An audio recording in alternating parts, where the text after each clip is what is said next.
Good afternoon, everyone, and welcome to SoFi Stadium. It's our live Rams pregame show. We're so glad to be here on this 70-degree Sunday afternoon as the Los Angeles Rams play host to the 4-6 San Francisco 49ers. Hope you had a safe and enjoyable Thanksgiving.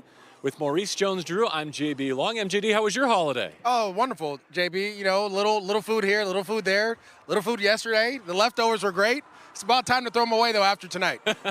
Well, I know we're both thankful to be here, especially given everything COVID-related going on across the NFL and across our country. And look, we don't normally start with the visiting team, but given the special circumstances that the 49ers are facing, just wanted you to give you a chance to address what's happening with the Niners. Due to new Santa Clara County ordinances, they're going to be without a home for 3 weeks. Oh, and that's insane. But one of the things we always hear from Sean McVay and across the league, you have to be adaptable, adjustable, and flexible. And so the San Francisco 49ers are going to have to find a place to play and practice for the next 3 weeks, which is going to be tough to do because if you can't have practices in Santa Clara, i.e. San Jose State and other colleges in that area, where are you going to play? There's a couple places open, but we'll see how they have to handle that. And that's a distraction coming to this game because as a player, I have to get all my bags and luggage, suitcases and everything, and get ready to go somewhere else and play here or in practice here pretty soon. They have been banged up, and they too are struggling with that COVID-19 list. We'll give you the latest in just a moment. But let's transition now to the Los Angeles Rams looking for their 8th win, trying to stay perfect here in Inglewood. And since the bye, Jared Goff has been sharp, most recently at Tampa Bay, throwing 51 times. Along the way, he passed Kurt Warner with the 5th most touchdown passes in Rams history. Well, I think the matchups that they've kind of leaned towards what Jared Goff's been able to do in the passing game, throwing the ball to Cooper Kupp, Robert Woods, obviously Josh Reynolds, and Van Jefferson. I think it's going to be a different task here against the San Francisco 49ers because this is your division foe. It's a rival, so you know you have to be able to run the ball, have your whole playbook open. What the Buccaneers did, they were phenomenal at stopping the run on Monday night. I mean, even though Sean McVay tried as much as he could, they couldn't muster up yards. So then you go to your short passing game to be your running game. Today, it's going to be important that you get all 3 of your guys running, Malcolm Brown, Darrell Henderson, and Cam Akers running the ball so you can have that play-action pass, open up those shots down the field. And then also, it helps your offensive line out as well. And we saw Joe Noteboom do a great job with a little bit of help, but did a great job against some of the premier pass rushers in the NFC. Hopefully he can do the same thing again today. But you mentioned the key receiving tandem, Robert Woods, NFC Offensive Player of the Week, and Cooper Kupp. I want to touch on specifically because if you remember the loss in Week 6, one of the major narratives was the disconnect between Goff and Coop. Ever since, they've been spot on. Looking forward to seeing them right some wrongs today against the Niners. No question. I mean, Cooper Kupp has been wide open all the time. There's a touchdown in Week 6 where he drops it in the end zone. Jared Goff puts it right on him. It just had that bad juju that day. Hopefully that they've worked out those kinks. They've continued to get better week after week. And the way Cooper Kupp is running routes right now, from the slot and outside, it seems like him and Jared Goff are on the same pace. Jared's getting the ball off fast. And what I love about this whole thing is Jared is playing faster than we've ever seen him. He's analyzing the defense. He's getting the ball to the right person at the right time. And guess what? You want to do that again against your foe who's been banged up. They're getting healthy. They don't have some key pieces still, but you have an opportunity to go up and kind of put the nail in the coffin for this team. The other major storyline coming from Monday Night Football, it was the rookie showcase. Cam Akers, his first touchdown. Van Jefferson as well. Terrell Lewis, who unfortunately will not play today due to a knee injury, had a big pass breakup. What did it tell you about Jordan Fuller and company, the way they shined under the primetime lights? Well, Jordan Fuller was the 199th pick, like he said, so it shows me that there is some GOAT in that pick. But what I do love about these rookies, what you saw in training camp is what we saw on Monday night. And that tells you that these guys are primed and ready to make plays. You just have to try to get them in position to do such. Obviously, Jordan Fuller playing that deep safety. The Rams missed that when he was out for a couple weeks. And so you get him back there. He's able to get those overthrown balls, turn those into interceptions. He allows everyone else to play faster and do what they need to do. And then offensively, it just adds another weapon, another person or player for a defensive coordinator to think about. Now I have to worry about Van Jefferson in the red zone. I have to worry about Cam Akers. I already have enough on my plate worrying about Cooper Kupp, Robert Woods, Tyler Higbee, Gerald Everett. And now all of a sudden you add these rookies in the mix. So now we have to be able to come in for that. Makes the defensive coordinator stay up at night. And we know that Sean loves to run a play 1 week and never run it again until the playoffs or later down the road. So we'll see what he did for Robert Saleh in this defense. You mentioned Higbee there. He is good to go today. Was questionable with an elbow, but just went through the pregame warm-up with Jared Goff. And when the inactives came out, he was not one of them. So looking forward to seeing Higgs against the 49ers. Glad you are with us for this live Rams pregame show from SoFi Stadium in Inglewood. In just a moment, we'll check in with Serena Morales, our team reporter. But here is our Super Bowl champion, Demarco Far, with more on the Rams rookies and, of course, what 49er week means to him. Oh, definitely. I'm already pitting out down here, JB. I get excited when I see the uniform. I really do. I mean, it was the ultimate challenge for me. I mean, look, I know you have Seattle in the same division now, but I'm sure guys in that locker room right now feel the same way about the San Francisco 49ers. But two things. You guys mentioned Robert Woods making player of the week. I get like the Karate Kid feels from that when finally he gets his due. I mean, the guy works so hard. He means so much to this football team. So I'm glad he's starting to get some recognition there. But the youngsters, yes, Cam Akers is a guy I would love to see what would happen if you gave it to him 20 times in a game. I know that's only happened once this year. I mean, maybe just more than the 14 he got week 1 versus Dallas. Let me see what you have. So if the Rams can come out and jump on the Niners early and turn this into a laugher, maybe we'll see that today. But it would be nice to get him over the 100-yard mark. I see the other running backs, the other rookies this year, a lot of guys having success around the league. I hope that sometime you can put Cam Akers in that same group. So he needs the numbers to do it, but you need the carries to do that. Van Jefferson is going to be a little bit tougher to get on the field. So that receiving crew, when you add Reynolds to Kupp and Woods, they've been doing a great job for Jared Goff. They made some tough catches. They made some key catches to keep you in drives or keep you in football games. So it'll be tough to take one of those guys out. But like you said, turn this game into a laugher. Maybe you can sit Robert Woods down to get some rest. Maybe you can help Cooper Kupp with that wrist, take some snaps and give them to Van Jefferson. But you can see he's got talent. At some point, he's going to be a guy or one of the guys in the offense. I love that slant on the goal line. You'll probably see that again today. And Fuller, like you guys said, he's a starting safety. I know what a starting safety looks like. He walks like one. He talks like one. He communicates like one. He definitely hits like one. So he's the guy next to John Johnson III. And think about the future. I am not off the Taylor Rapp bandwagon. At some point, he's going to be right back in the game when he's healthy and ready to go. Think about the offseason. John Johnson III is in a contract year. So, like I said, Fuller is a starter. I think he's going to remain there as long as he can stay healthy. But he's been tremendous. And last week, picking off the GOAT, picking off Tom Brady twice is only going to help your confidence, and he's already a confident guy. So that's a pretty good secondary. That's a great young safety that has a lot of room to grow. But, man, he's playing well. Those youngsters this year, if it is to be, those youngsters are going to have their name all over whatever happens to this football team down the road. So great job so far, but you got to do it today, guys. Good stuff, DeMarco. A lot of really good points there. Back with MJD, JB Long here at midfield at SoFi Stadium. And let's dig into the state of the 49ers just a little bit. In Week 6, they held the Rams to a season-low 16 points. If you remember back then, they were on the brink. It felt like the Rams, with a win at Levi Stadium, could have ended the Niners season. They played well that game. They beat New England the following week. 3 consecutive losses going into their bye since. And here's another opportunity to beat your rival and effectively end their season. Can they take advantage this time? Well, you have no choice in this situation. The Niners played like a dog backed into a corner, right? They had nowhere else to go. So they came out and they had a phenomenal game plan. I mean, they got the ball, went right down the field. They took it to the Rams, and we heard what Brandon Staley said. Our defense, we weren't aggressive enough. We didn't tackle with the intensity that we needed to in this game. And so this is a type of game where you want to get the ball. If you're the Rams, if you win the coin toss, you want to get the ball and you want to go down the field. You want to put the pressure on Nick Mullins. You want to put the pressure on Kyle Shanahan, have to dial up the perfect play every time defensively. You want to hit and tackle with the intent of ripping the ball out and causing turnovers. If you can do that with that type of mindset, and I think Aaron Donald said it best. He goes, we have some get back, some payback we need to do. We didn't play our best, and they were chirping a little bit. So I can't wait to see how this defense and this team shows up today. Do you like that little exchange between him and Deebo Samuel, who is able to go today, one of the Niners who's getting healthy? You know, I'm petty, so I love pettiness. It's been 2 games since Aaron Donald even have a tackle. And you know what? And that's fine. He's still Aaron Donald, and you always want to pay respect, right?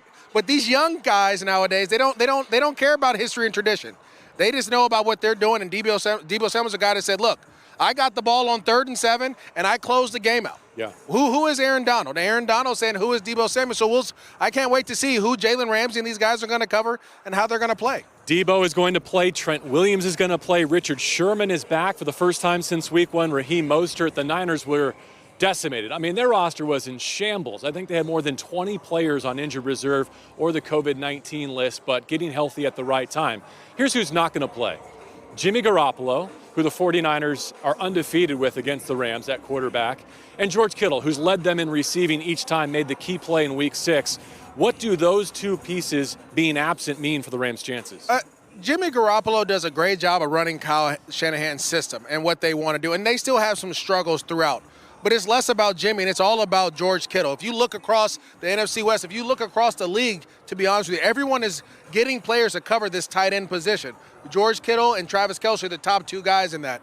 But in the NFC West, the Arizona Cardinals drafted a player first round to be able to cover George Kittle. The Seattle Seahawks traded multiple picks to go get Jamal Adams. And then we all know what the Rams did to get Jalen Ramsey to stop George Kittle. You have to find a way. When you have a guy like that that's a mismatch, you have to find a way to stop him. With him not being here, that is a big slide for the Rams going forward. Hopefully they can take advantage of that. Now Jalen doesn't have to focus on George Kittle as much. He can focus on other guys and shut them down. So we'll see how it goes. But, again, not having George Kittle is a big loss for the Niners. Rams looking to wrap up Thanksgiving weekend with a win over the Niners for the first time in 2 seasons. Time to meet the 4th member of our broadcast team, team reporter Serena Morales, with more on what the Rams have been doing in the community this Ramsgiving.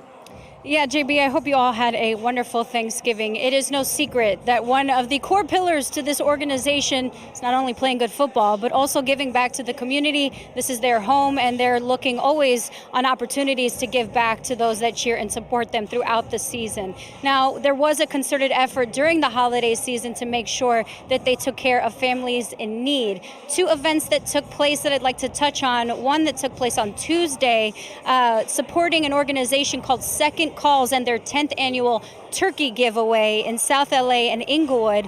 You know him as number 20. Well, now you can know Jalen Ramsey because he also gave away $20,000 in Albertsons Vons Pavilion's gift cards, and those were distributed at that event on Tuesday with Second Calls. Another event that took place on Wednesday as a continued effort to support an organization called A Place Called Home. The Rams partnered with Rams Trucks, and they actually not only packaged but delivered 500 plus meals to those in need during the holidays. So 2 great events, and it just goes to show what this Rams organization continues to do, not only off the field, but hopefully today they protect their home on the field as well. All right, thank you, Serena. And time to turn our attention to the NFC West. MJD and I were just watching the Patriots and the Cardinals behind us on the fantastic video board here at SoFi Stadium. Patriots have a touchdown lead, 17-10 over Arizona? Yeah, it didn't look like they were going to take over, but it seems like New England got a block punt and they got in great field goal range and took advantage of it. Awesome. So with a win here today, the Rams can maintain control of the NFC West, tied atop at 7-3 with the Seattle Seahawks.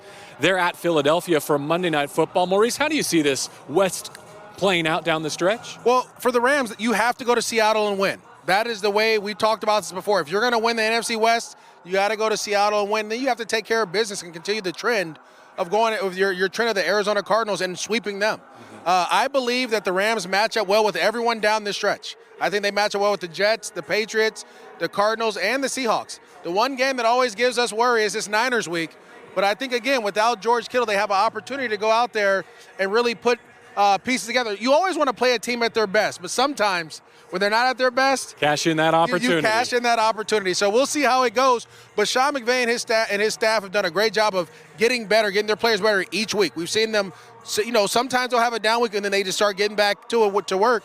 And we're seeing that week after week. Hopefully the Rams can put it all together today. And trying to keep pace with the New Orleans Saints, too, at 7-1 in the conference, right? It's not like the Saints are going to give their opportunity back at Denver. Well, I was going to say, the Saints are playing a quarterback-less team. I've never heard of that before, but, it's always a first for everything. It's 2020. You never know what may happen. All right, let's get into some of our matchups to watch. And, Maurice, I know you want to talk about a couple of designs specifically. The Niners beat the Rams with a couple of things offensively when they met for the first time this season. Kittle, of course, we already talked about. But then there was the toss run play to Mostert away from Aaron Donald, and then this little touch pass to Deebo Samuel from Jimmy Garoppolo. You have to stop those two. Your outside defender, if it's your outside linebacker, a corner, or a safety, they have to show up in the running game. They have to show up early. Understanding that is how you lost the game. Really, the Niners have their best running back coming back, Mostert. He's going to turn around and toss the ball to him. He's been phenomenal on that toss play all season. I want to say scoring 2 touchdowns against the Jets when he was healthy and just making runs. So you want to make sure you set an edge and turn that running back in. And then the play to Deebo Samuel. Deebo Samuel is a running back playing wide receiver. No, don't let anyone tell you anything less. So when he gets the ball in his hands, you have to treat him as such and tackle him as such. And so your edge defender, if it's Samson Ebukam, if it's Leonard Floyd, if it's whoever is playing the outside linebacker position, has to set a hard edge and force him back into the teeth of the defense. If you can do that, then you'll force Nick Mullins to have to make some throws when he's dropping back in the pocket, and the play action pass won't be an issue for you. Couple individuals I want to mention. One is Joe Noteboom. We hardly mentioned him on Monday night against a great pass rush in Tampa Bay. In pass pro in particular, he was sensational, stepping in for Andrew Whitworth. Another start here today against the San Francisco 49ers. And at middle linebacker, Troy Reeder gets his first opportunity since that hat trick at Washington when he stepped in for Micah Kiser. Unfortunately, Kiser with a knee injury on IR, not season ending, hopefully no surgery. We'll see him again here in 2020, but will not play today against the Niners. So 2 players to watch for me. Let's get more thoughts from Serena and Demarco. D-Far, you go ahead and go first. You know, about Joseph Noteboom, JB, I'm going to wait and see, because I remember a guy named Alex Barron way back in the day that would play like gangbusters against Pro Bowlers, but would let Joe Bag of Donuts just beat him like a drum. So let's see what Noteboom does today at left tackle with 2 weeks to prepare. My matchup today, and I'm looking over this flip chart and I'm thinking, which names can I pull out as far as players? But it's not really about them. It's Brandon Staley versus Kyle Shanahan, actually. That game plan that Shanahan ran at Staley kind of caught him by surprise. I'm sure they've been coached up since then, but we're going to find out today. So that was kind of an embarrassing moment for Brandon Staley and staff. So that's my matchup today. The Rams defense as a whole, as a unit, versus the San Francisco 49ers offense. They were tougher. They out-hit you the last time you played. Let's see if the defense can turn the tables today. So really it's a macro. That unit versus the Niners offense is going to tell the tale today, guys.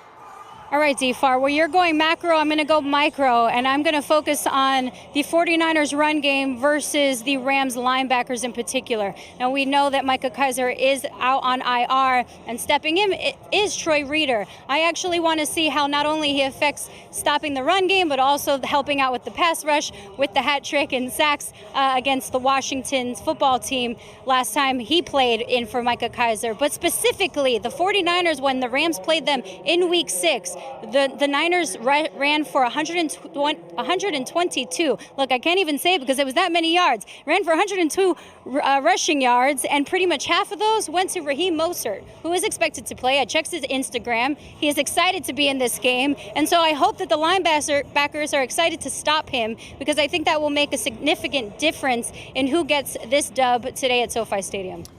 All right, so Serena talking Niners running game. Let's go around the horn one more time and focus on the Rams running game. They've had 3 individual leading rushers in each of their last 3 games. They're all up. They're all active today. Who do you expect to lead the Rams in rushing? I think it's going to be Darrell Henderson again. He's been the guy. I know it hasn't been the best as of late, but he's still the guy. He's one of your more explosive guys, and he understands the passing game as well. I think he's going to be the guy you look to.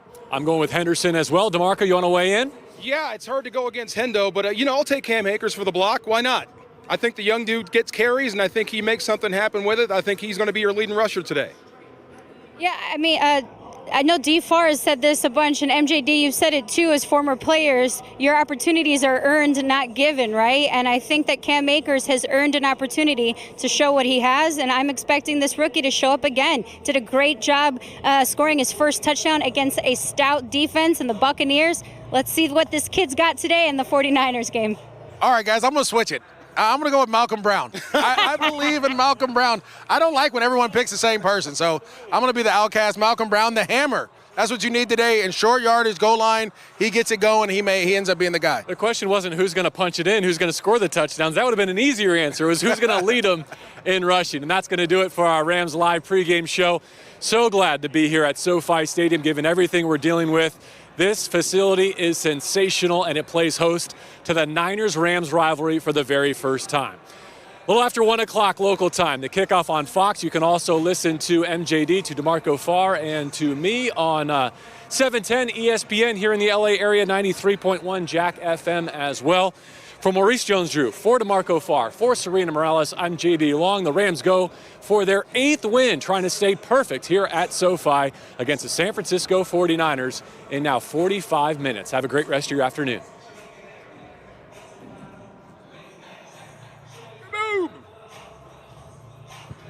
Double mint gum. Way to go. Double your pleasure. Double your